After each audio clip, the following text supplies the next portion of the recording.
Hello বন্ধুরা, তোমরা সবাই কেমন আছো? আজকে দেখাবো নারিকেলের তক্তি, এটা কটকটিও বলে, নারিকেলের কটকটি। তো আমি প্রথমে কড়াইতে দিয়ে দিলাম চিনি। এটা কোনো জল ব্যবহার করবে না এই চিনিতে। এভাবে নাড়তে নাড়তে দেখবে যখন গলে গেছে, আঠালো আঠালো একটা ভাব হয়ে গেছে, আর একটু ভালোভাবে জাল দিয়ে নিলে দেখবে কি শক্ত হয়ে গেছে। দানাটা শক্ত হয়ে গেলে তোমরা নারিকেলটা দিয়ে দিবে। দেখো কিরম লাল হয়ে গেছে।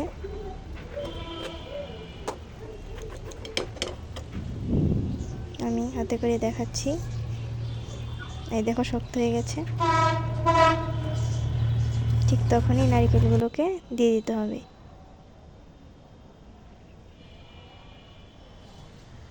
আমি আরেকটু ভালোভাবে জাল দিয়ে নেব।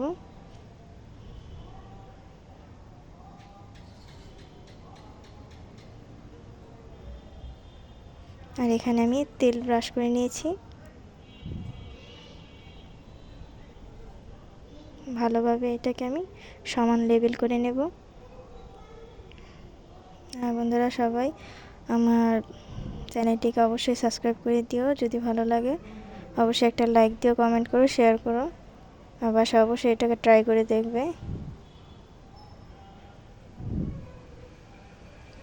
আমি এখানে একটু কাঁচা তিল, আর তোমরা ভেজেও তিল ছিটিয়ে দিতে পারো, আমি পরে আরও দিয়ে দিব।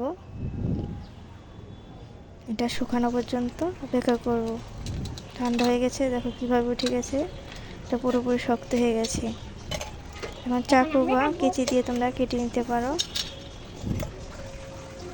এখন কেটে নিয়েছি, আর কতটা শক্ত হয়েছে দেখো। খেতে কিন্তু দারুণ লাগে। বন্ধুরা তোমরা সবাই বাসায় ট্রাই করে দেখবে কেমন লাগে খেতে। আর সবাই ভালো থেকে সুস্থ থেকো।